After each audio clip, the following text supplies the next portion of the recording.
Hai anak-anak semua, Bapak mau bercerita lagi. Cerita Bali judulnya.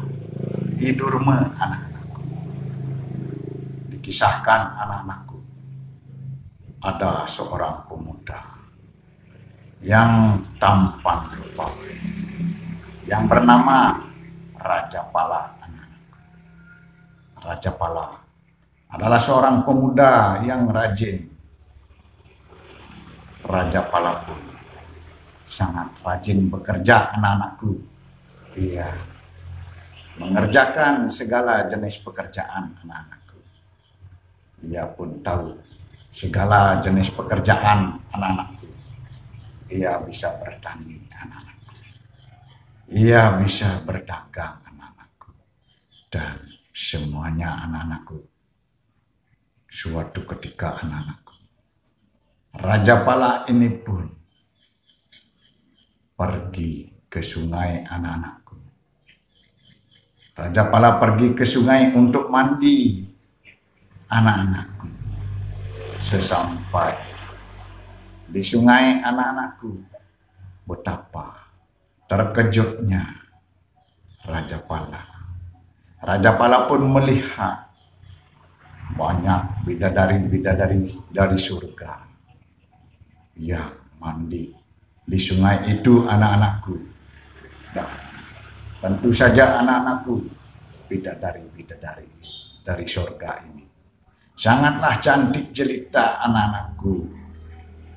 Mereka semua mulus anak-anakku. Siapa yang melihat pasti tercengang anak-anakku. Kemudian Raja Pala pun begitu anak-anakku. Begitu melihat kecantikan bidadari-bidadari dari surga itu pun, Raja Pala di dalam hatinya punya niat untuk menikahi salah satu dari bidadari itu anak-anakku. Raja Pala pun mau menjadikan istri salah satu dari bidadari-bidadari itu anak-anakku. Kemudian bidadari-bidadari dari surga itu pun mulai menanggalkan pakaiannya untuk mandi anak-anak. Di saat bidadari-bidadari dari surga itu sedang asik-asiknya mandi, Raja Pala dengan tongkat bambunya yang panjang mencuri atau mengambil satu selendang yang dimiliki oleh salah satu bidadari-bidadari itu anak-anak. Kemudian Raja Pala pun berhasil mendapatkan satu selendang yang dimiliki oleh bidadari-bidadari itu anak-anakku. Ketahuilah anak-anakku bahwa selendang yang dicuri oleh Raja Pala anak-anakku itu merupakan selendang terbang anak-anakku. Dan Raja Pala pun sudah mendapatkan satu selendang terbang dari salah satu bidadari-bidadari yang sedang mandi dari surga itu anak-anakku. Kemudian di saat mereka sudah selesai mandi anak-anak, semua dari bidadari-bidadari itu pun terbang kembali ke surga anak-anakku. Tinggallah satu bidadari yang kehilangan selendang terbangnya yang masih ada di sungai itu anak-anakku. Kemudian anak-anakku, Raja Pala pun menghampiri dan mendekati bidadari itu anak-anakku. Dan Raja Pala pun berkata, "Hai bidadari yang cantik jelita, perkenalkan, namaku adalah Raja Pala." Dan Raja Pala pun berkata lagi, "Anak-anakku, hai bidadari yang cantik jelita, maafkanlah aku karena aku sudah mencuri selendang terbang sehingga engkau tidak bisa terbang kembali ke surga seperti teman-temanmu yang lain. Begitu kata-katanya Raja Pala anak-anakku, dan Raja Pala pun meneruskan perkataannya. Hai bidadari yang cantik jelita, bukannya aku tidak punya alasan mencuri selendang terbang. Begitu pertama kali aku melihatmu, bahwa engkau bidadari-bidadari dari surga, timbullah niatku untuk menjadikan istri salah satu dari bidadari-bidadari yang aku lihat itu. Kemudian aku mulai mencuri salah satu selendang milik bidadari itu pun aku, dan aku pun berhasil. Hai bidadari yang cantik jelita. Raja Pala pun berkata lagi, Raja Pala, hai bidadari yang cantik jelita, maukah engkau menjadi istriku? Raja Pala pun langsung menembak bidadari itu, anak-anakku. Kemudian bidadari itu pun berkata, sebenarnya bidadari itu pun dalam benak hatinya, begitu pertama kali melihat Raja Pala, melihat ketampanan Raja Pala, bidadari ini pun menyukai Raja Pala, anak-anakku. Dan sebenarnya bidadari ini pun mencintai Raja Pala, anak-anakku. Dan kemudian bidadari ini pun berkata, hai beli Raja Pala, perkenalkan juga, namaku adalah Ken Sulasi, bidadari dari surga. Hai beli. Beli sudah mengutarakan isi hati beli, bahwa beli mau meminangku sebagai istri. Dan anak-anakku, bidadari Ken Sulasi pun berkata lagi, hai beli, saya tidak berkeberatan menjadi istri beli Raja Pala, sebab saya pun mencintai beli Raja Pala. Begitulah kata-katanya, anak-anakku. Bidadari itu pun mencintai Raja Pala, anak-anakku, sehingga Raja Pala mendengar hal ini tentulah sangat senang, anak-anakku. Ternyata cintanya Raja Pala tidak bertepuk sebelah tangan, anak-anakku. Kemudian mereka pun menikah, anak-anakku sekalian. Sebelum menikah, anak-anakku, ada permintaannya. Bidadari Ken Sulasi dari surga itu ada. Dan bidadari Ken Sulasi pun berkata, hai beli Raja Pala, sebelum kita menikah ada satu permintaanku kepadamu. Ketahuilah beli, bahwa waktu saya tidak terlalu banyak di dunia ini. Saya hanya diizinkan untuk tinggal di dunia ini selama 7 oton atau sekitar 4 tahun. Di saat umur perkawinan kita sudah mencapai 7 oton, saya harus kembali ke surga beli Raja Pala. Kalau saya tidak kembali ke surga, saya akan dihukum menjadi bidadari yang buruk rupa. Tentu saja beli Raja Pala tidak menginginkan hal itu. Begitulah kata Ken Sulasi, anak-anak bidadari dari surga itu. Kemudian Raja Pala pun berkata, hai Ken Sulasi, bidadariku yang cantik kita, tidak apa-apa. Beli menyetujui apa yang menjadi permintaan Ken Sulasi, bidadari. Di saat umur perkawinan kita 7 oton atau sekitar 4 tahun, Ken Sulasi, bidadariku yang cantik, boleh pergi menuju surga kembali. Begitu kata-katanya Raja Pala anak. Mereka pun menikah anak-anakku. Dari pernikahannya anak-anakku lahirlah seorang anak yang gagah, seorang anak yang juga tampan rupawan anak-anakku, yang bernama Idurme anak-anakku. Sebab Raja Pala yang tampan rupawan juga ibunya Durme juga seorang bidadari anak-anakku yang cantik cerita. Tentu saja Idurme pun dia memiliki ketampanan yang luar biasa anak-anak. Kemudian anak dikisahkan Idurme pun tumbuh semakin besar anak-anak. Dan tibalah saatnya anak-anakku. Umur Idurme sudah menginjak 7 oton anak-anakku. Sekitar 4 tahun anak-anak.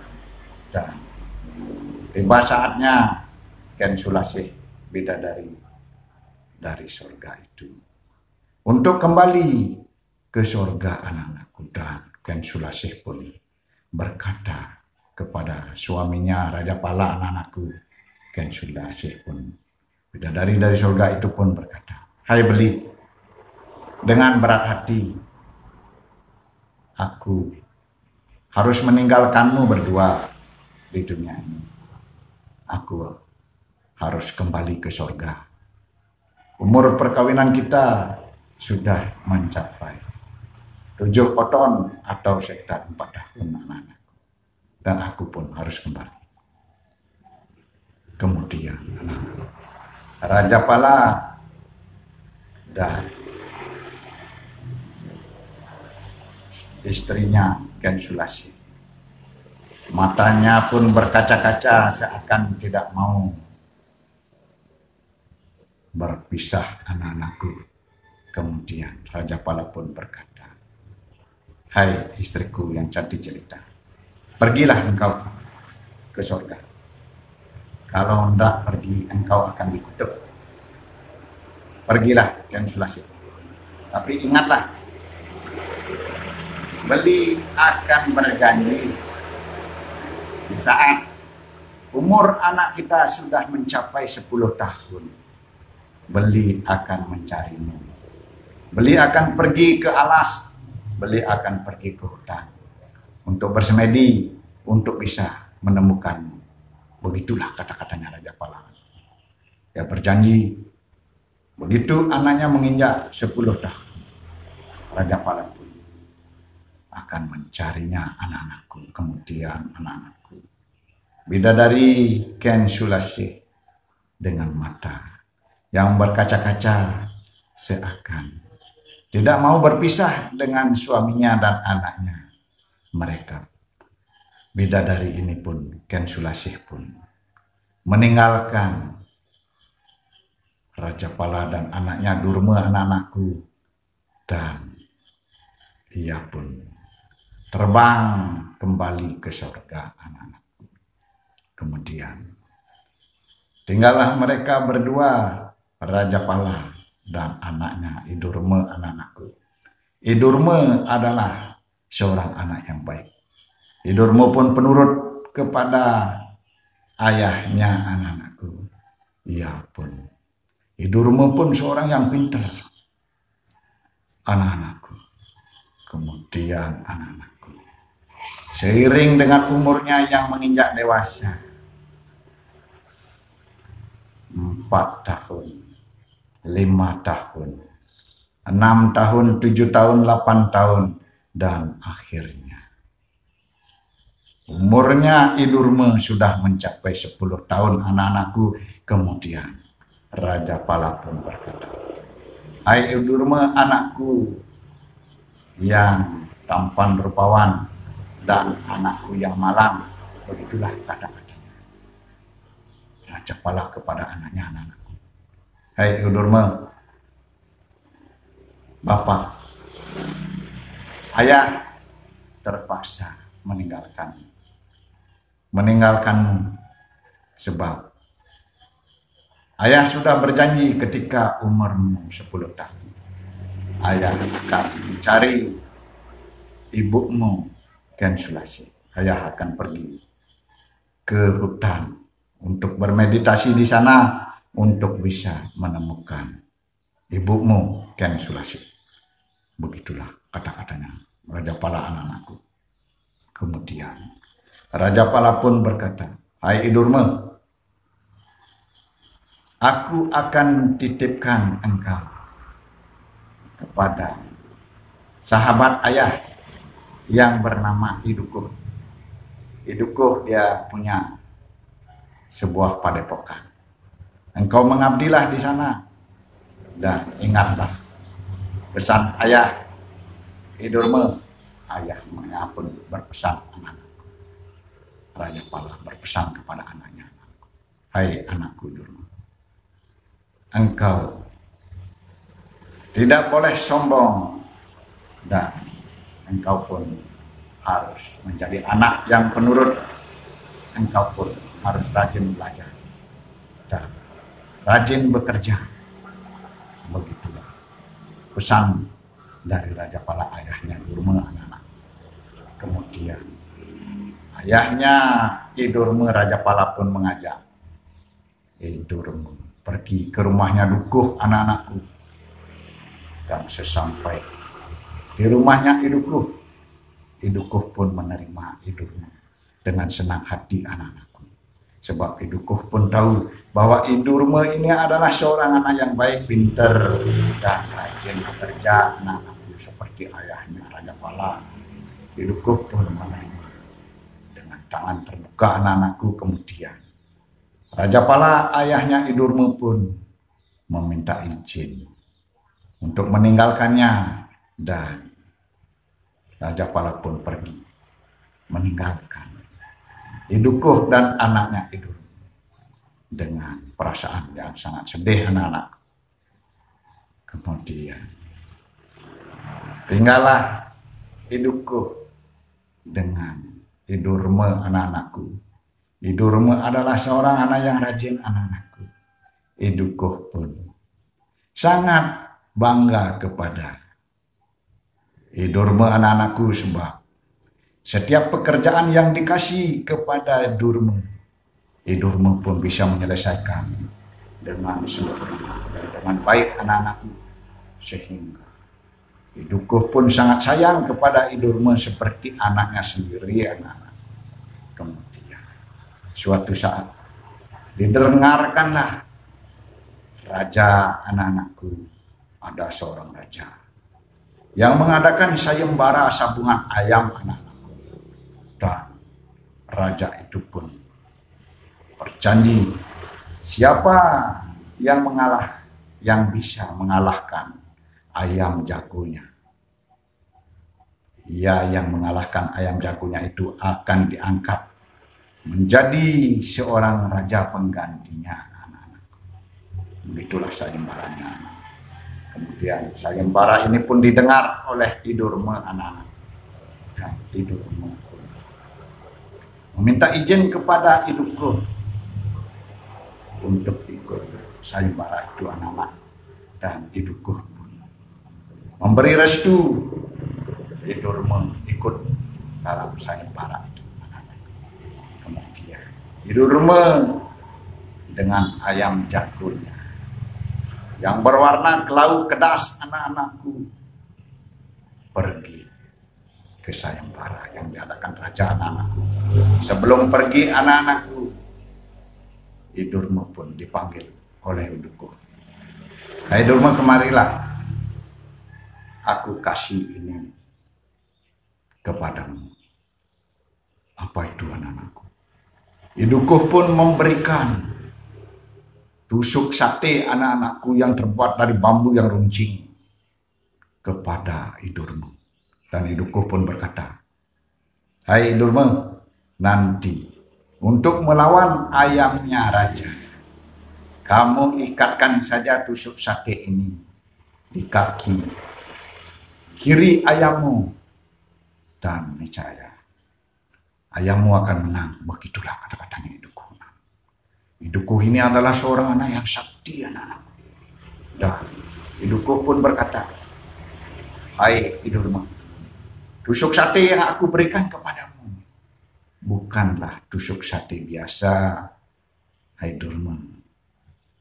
Begitulah kata-katanya Idukuh, anak-anakku. Dan Idurma pun membawa tusuk sate dan ayamnya yang berwarna kelau kedas pergi ke tempat semua ayam yang diadakan raja, anak-anakku. Sesampai di sana, anak, ayam jago raja yang warnanya hijau gadang, anak-anakku. Ayam hijau gadang ini kalau di Bali dibilang guruh, anak-anakku. Ayam yang tak terkalahkan, anak-anakku. Setiap pertarungan ayam ini selalu menang, anak-anakku. Begitulah ayam jagonya raja ini, anak-anakku.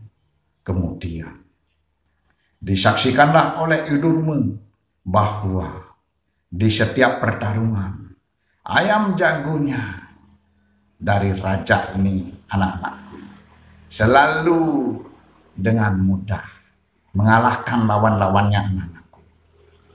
Dan yang melawan ayam jagonya raja ini tidak satu pun yang menang, anak-anakku. Semuanya kalah.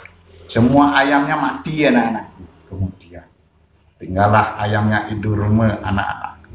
Kemudian raja pun berkata, "Hai anak muda, siapa itu? Keluarkanlah ayammu. Lagakanlah ayammu dengan ayamku ini." Idurma pun berkata, "Iya raja, saya akan mengeluarkan ayam saya." Kemudian dikeluarkanlah ayamnya dari sangkarnya Idurma. Ayamnya yang berwarna kelau kedas, anak-anakku. Kemudian raja pun berkata, "Hai Idurma, senjatailah taji ayammu itu. Kemudian setelah siap, kita lagakan." Begitulah sabda raja. Kemudian Idurma pun mengambil tusuk sate yang dikasih oleh Idukuh, anak-anakku. Kemudian mengikat dekat kikirnya sebagai senjata ayamnya kelau kedas, anak. Kemudian setelah semuanya siap, anak-anakku, tentu saja, anak-anakku, yang menonton pertarungannya ayam laga raja, ayam jagonya raja yang berbulu, yang berwarna hijau gadang, anak-anakku. Tajinya sangatlah tajam, anak-anakku, terbuat dari besi murni, besi baja yang sangat mengkilat, anak-anakku. Sekali sahabat, pasti musuhnya mati, anak-anakku. Begitulah taji ayamnya raja, anak-anakku, yang berwarna bulunya hijau gadang, anak-anakku. Sedangkan ayamnya kelau kedas yang dimiliki Idurma hanyalah tusuk sate, anak-anakku. Sehingga semua yang menonton, semua mengejek dan membuli Idurma, anak-anakku. Semua penonton di sana pun berkata, "Hai Idurma, menyerahlah. Ayam jagonya raja sangatlah jago, sangatlah buruk. Dia menang di setiap pertarungan. Kamu hanya tusuk sate, tidak bisa akan mengalahkan, tidak mungkin." Semuanya bilang begitu, anak-anakku. Kemudian Idurma pun dengan tenang, tidak terpengaruh, anak-anak. Ia pun, raja pun berkata, "Anak-anakku, lagakanlah sekarang ayammu. Idurma, lepaskanlah ayammu. Aku juga akan melepaskan ayamku." Kemudian dilepaskan ayamnya. Kedua ayam itu, anak-anakku, ayam jago dan kelau kedas pun berlaga, anak-anakku. Kemudian, anak-anakku, ayam jago milik raja yang berbulu hijau gadang langsung menyambar dan menyerang, anak-anakku, ayam jagonya kelau kedas milik Idurma, anak-anakku. Kemudian ayam kelau kedasnya Idurma dengan tenang hanya berkelak-berkelip seakan menangkis setiap serangan yang dilakukan oleh ayam yang berbulu hijau gadang milik raja, anak-anakku. Di suatu ketika mendapat kesempatan yang baik untuk menyerang balik anak-anakku, dan ayamnya Kelau Kedas milik Idurmu pun menyerang balik anak-anakku. Dan suatu ketika ayamnya Idurmu yang berbulu Kelau Kedas mampu membidik kepala ayamnya milik raja anak-anakku yang berbulu hijau gadang ini. Dan begitu ayam Kelau Kedas ini menyerang ayamnya raja yang berbulu hijau gadang, tusuk sate yang digunakan sebagai senjata ayamnya Durma Kelau Kedas menancap di kepalanya anak-anakku, dan tusuk sate itu pun menembus sampai ke matanya ayam jagonya raja anak-anakku. Kemudian ayam jagonya raja pun hijau gadang merasa kesakitan anak-anakku, dan kemudian lari terbirit-birit anak-anakku. Kemudian singkat cerita, untuk menentukan kemenangan kedua ayam ini, kemudian kedua ayam ini pun ditaruh di dalam satu keranjang bersama anak-anakku, dan kemudian mulailah dihitung anak-anakku. 1, 2, 3 anak-anakku. Ternyata ayamnya raja tidak mau mematuk ayamnya Idurma yang berbulu Kelau Kedas anak-anakku. Ia pun sangat sakit, ia pun mau keluar dari keranjang itu. Ayam jagonya hijau gadang ini sudah takut bukan main karena kepalanya dan matanya terasa sakit anak-anakku. Kemudian Kelau Kedas milik Idurma pun mematuk ayamnya hijau gadang milik raja anak-anakku, dan kemudian di hitungan ketiga anak-anakku 1, 2, 3 begitu ayam Kelau Kedasnya Idurma mematuk ayam hijau gadang, dan tentu saja Kelau Kedas dinyatakan menang anak-anakku. Kemudian Idurma pun menggantikan posisi raja itu anak-anakku. Idurma pun menjadi seorang raja anak-anakku. Idurma pun memerintah desa itu dengan kebijaksanaan anak-anakku.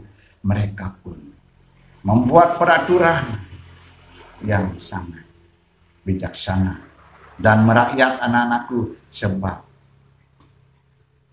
Idurma ini adalah orang dari bawah anak-anakku. Tentu saja Idurma ini pun tahu segala tentang penderitaan rakyatnya, sehingga ia pun membuat peraturan yang tidak memberatkan rakyatnya anak-anakku, sehingga desa itu pun menjadi, rakyatnya pun menjadi senang dan hidup dengan damai dan sejahtera anak-anakku. Begitu dulu anak-anakku, kita jumpa lagi.